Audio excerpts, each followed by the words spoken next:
Hey there, bookworms. Welcome to Pouring Over Books, a podcast where we dive into the books we love and maybe a few we didn't. I'm your host, LaShawn, and every week I'll be deep diving into what I'm reading, recommendations, and talking about all the things that we love about books. So grab your favorite coffee or tea, find a cozy spot, and let's get ready to pour over some great books together. Hello, friends, and welcome back to the Pouring Over Books podcast. I am LaShawn, your host, and friends, I finished Oathbound. I'm not going to hold on to my review until next month. I'm going to give it to you right now. When I found out that this series was not a trilogy and that Oathbound was the added book because she felt like this part needed to be told, I was like, okay. I was not okay, but I was like, okay, I'm going to trust the process. And I immediately thought, after reading so many of these series, I was like, okay, it's going to have middle book syndrome because, that's what happens. That's what happens, especially when authors tend to change their plans. We get middle book syndrome. So for about the first 50% of this book, I thought I was right. It was a clear 3.5 for me. Like, it was good, but I wasn't too thrilled. I was good, and I was like, okay, this is going to move the plot along. Okay, I just got to see what plot points she's putting in. I'm analyzing it as I go. Yada, yada, yada. I was seriously wondering why, though, we were getting all of these other points of view. Where was Sel? Where was William? And I wanted more Bree in my story. And Bree, in fact, even though I wanted more of her, she was in fact getting on my nerves like teenagers do. But I digress. Then we hit 51%, and I was like, oh, this is a solid 4. I was intrigued, and I was like, now how is she going to wrap this up to lead us to the next book? Because this is getting real interesting and real good, and now I'm riveted. But yeah, this is a 4. That's what I was saying. I was like, yeah, okay, I see why she added the book. Okay, but kind of, not really. But baby, that last chapter made this a 5-star book because it took, actually, the last page, it took all of the pieces that I couldn't figure out why they were there or why they were included, and it all came together so brilliantly that I sat there staring outside of my window, blinking in shock for like a good 10 minutes. Like, oh my God. I kept saying, oh my God, oh my God, oh my God. And that, my friends, is the mark of a good writer, and why I will continue to recommend this series, because that was excellent. That, it wasn't a cliffhanger, but it was a shocker. I literally am, even now, a good 24 hours later, like, oh my God, oh my God, oh my God. So obviously that was a 5 out of 5 for me. 5 out of 5.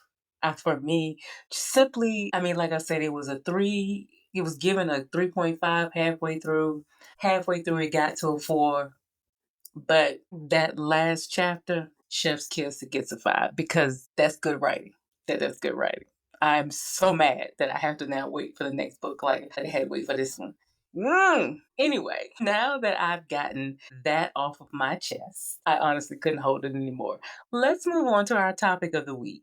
Did you know that this week is National Library Week? National Library Week is an annual celebration highlighting the valuable role that our libraries and library professionals play in transforming lives and strengthening our communities. Let me give you 5 reasons to love your library, friends. Number 1, there is a book for everyone, no matter what you love. Print books, large print books, audiobooks, ebooks, books in braille, horror, romance, nonfiction, literary fiction, fantasy, cookbooks, you name it. I almost wanted to break out into the beans, greens. But anyway, I digress. The library has got it. And if they don't, they will order it for you. There is literally something for all ages and all types of readers. Number 2, activities for kids. Libraries have activities for children and families like story time or gardening, and the annual summer reading programs that help children build literacy and help to close achievement gaps. Number 3, access to technology. Libraries offer free access to computers, Wi Fi, and other technology, which can be particularly important for those without access at home. Number four, educational programs. Libraries usually offer a wide variety of programs, including literacy programs, computer classes, job training, and tutoring services, usually catering to all ages and skill levels. Like I know that my local library every year offers a tax preparation class. Number five, free resources. Libraries provide free resources and services which can be particularly beneficial for low income individuals and families, like the tax preparation class. So, as you can see, libraries provide opportunity and enrichment for everyone in their communities. Yet, in recent years, libraries have begun to face unprecedented challenges like bans on library materials and programs to cut threats to cut local funding and state legislation which would criminalize librarians doing their jobs. Now, the federal government is now moving to cut off its modest but effective support for libraries, from withdrawal of funding for broadband internet to the elimination of the only source of federal funding in our nation's 125,000 libraries, the Institute of Museum and Library Services. In my newsletter last week, I talked about how activism can take many different forms and it doesn't look the same for everyone. So I want to give you a few options to support your library at this time if that is something that you choose. Number one, call your member of Congress. It takes 5 minutes when you have a script. Number two, email your member of Congress. I did this one. It was easy and simple, and I even got a response, which I'm like, at least somebody reading the inbox. Number three, spread the word on social media. It could be something as simple and easy as sharing the American Library Association's IG post. Especially this week during National Library Week, they are posting a lot of information and a lot of resources that I think everyone should share. They have a theme for every day.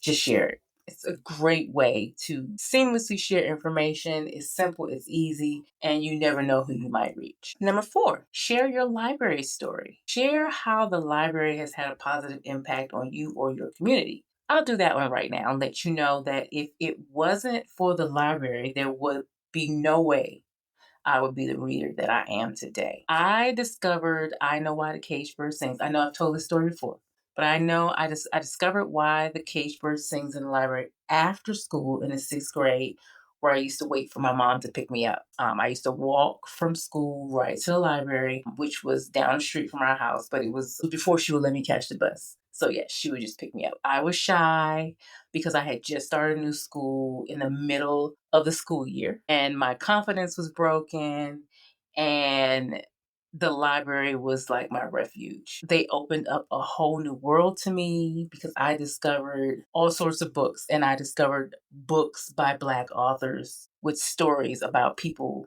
that sounded like me, that looked like me, that sounded like my grandmothers, my aunts, my cousins, my friends. It really opened up a new world for me. I always say if it hadn't been for Francis Gregory Library in Southeast DC and the librarians there, would I even be talking to you on this podcast? So you never know. I will leave a link in the show notes to the American Library Association page, which has directions on how to contact your representatives, and it even has scripts for you if that is something that you want to do. I visited my own neighborhood library on Friday and picked up 5 books. Actually, I picked up more, but I'm only going to share 5 of them. I actually picked up 3 more that I'm not going to share here. Oh, y'all. I thought it would be fun to share my library haul today. These are all physical books.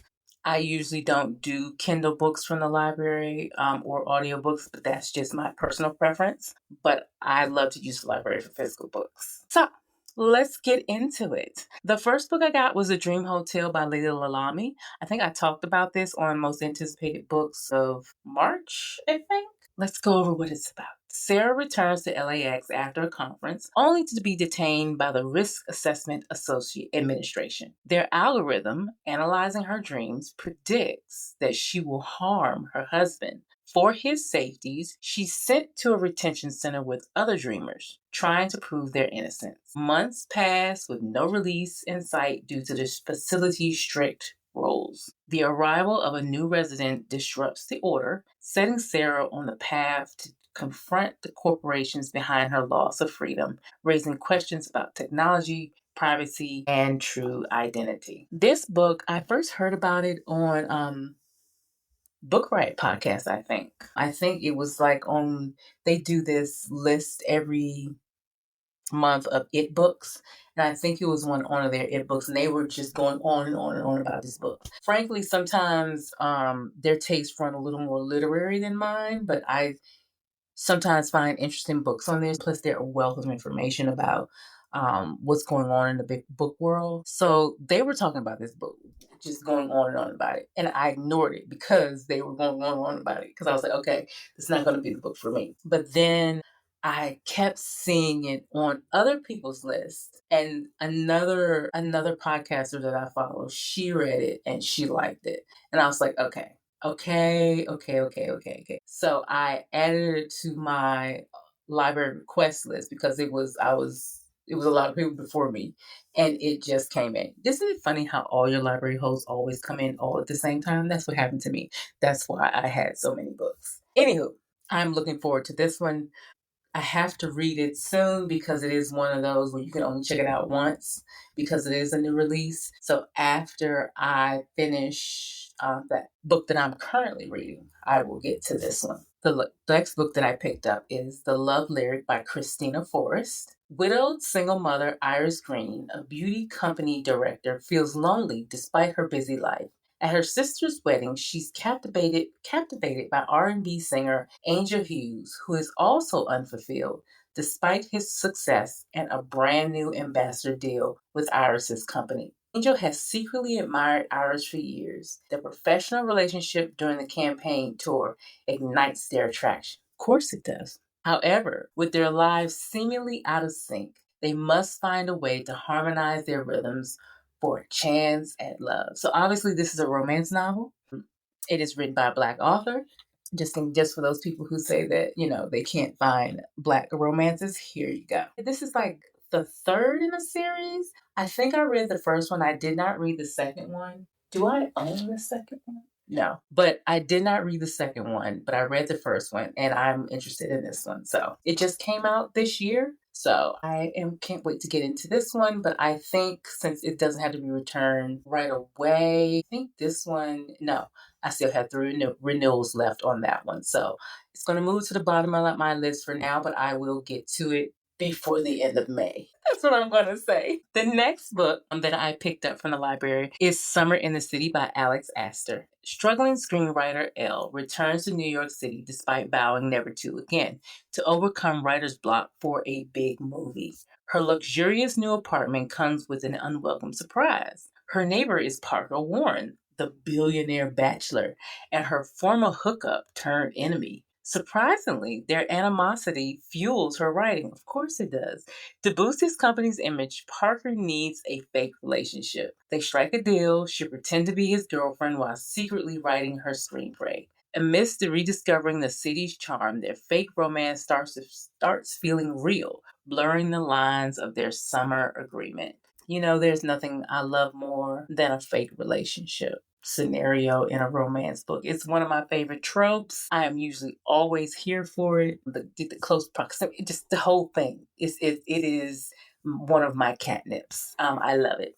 This book, I don't know. I saw it on one of my favorite Bookstagrammer's posts, and she randomly listed it, and I was like, what is that? I was like, I've seen that book. What is this about? And then I saw it on Bloomsbury's page, and I was like, okay. So I requested it at my library. Didn't think I would get it so soon, but of course, the library gods gave me all my books at the same time, including this one. So this one is one I'm going to read after I read The Dream Hotel.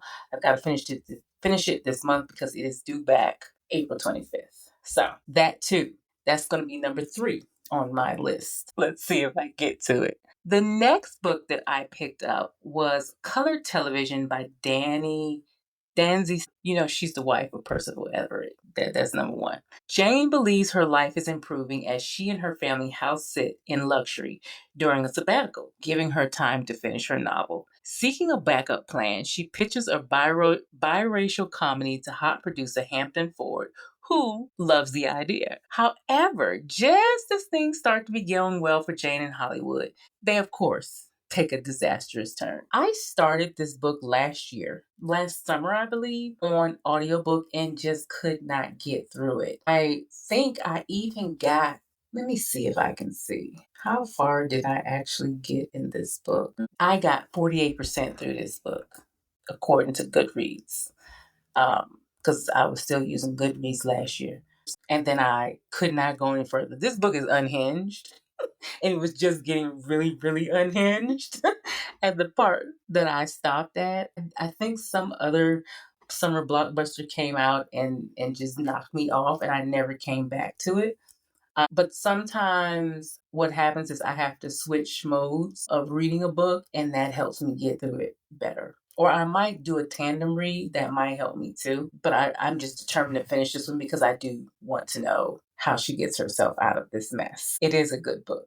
All right, so the last book that I am going to talk about is This Motherless Land by Nikki May. This is another one that I started on audio and just got stalled out. I actually only got to 14% on this book. Actually, I thought I got further, but yeah, so it must have been 14% on this book. It's really good. It's one of those books that I can't go too fast on. I got to sit with it. And yet, it's another one that I think will go better as a physical book for me. So let's tell you what it's about. Young Funke's happy life in Nigeria ends in tragedy, sending her to a disappointing England and a cold family, except for her warm cousin Liv. The girls become close friends as they grow up. However, their mother's past choices cast a long shadow, and a second tragedy shatters their bond. Separated by distance, misunderstandings, and their own ambitions, Funke and Liv must navigate their shared family history to find their individual paths forward. This is if you've ever read the Jane Austen book Persuasion, this is a take on that. And that's why I originally started, because usually I will read anybody's take on a Jane Austen book. Persuasion is one of my favorites. So I can see the parallels, but it's different. But it's really good. And like I said, I want to finish this book, but I think I will finish it better in physical book form. So yeah, so this will be after, because I think it has more. This one, yeah, it's got 2 renewals left. So yeah, this will probably be an end of April, beginning of May book, but I am determined to finish it.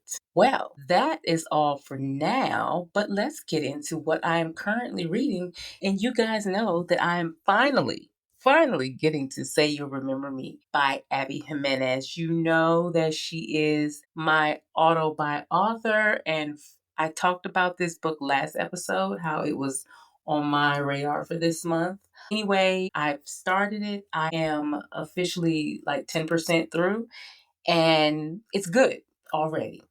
I expect no less. I'm enjoying the love story, and I'm only about 4 chapters in, but it just made me smile the entire time, especially since there is a repeat reference to the main male character looking like Rhys-Ann from the world of Sarah J. Maas, and I just love that she threw that little cultural reference in there. And yeah, it's just good.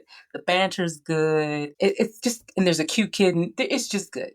It's already good, and I can already see that I'm going to enjoy it. Her books are usually part rom-com, part drama. And I am really looking forward to reading their story and seeing how they get their happily ever after. I am currently plotting donuts this week. My son is off for spring break, and my flower sprinkles from Megan Sussex were supposed to come yesterday. But they had been rescheduled for today. And while I'm quite upset about that, I wouldn't have been able to do anything with them today. Anyways, as soon as those come, I will be making some donuts for my child and myself with flour sprinkles on them, friends. I cannot wait. I'm going to put flour sprinkles, these edible flour sprinkles on everything. Everything. Anyway, that is all that I have for this week, friends. Please make sure that you hit the follow button. And if you love the podcast, please leave a review so that we can find other bookish friends to grow. Please make sure you follow me on IG and TikTok at LaShawn Wilkes and on Substack at Letters from LaShawn. Once again, don't forget that to go out and support your libraries. Just go and check out a book, friends. It's just as simple as that. All right. I hope you all have a good week. I will talk to you soon. Bye bye.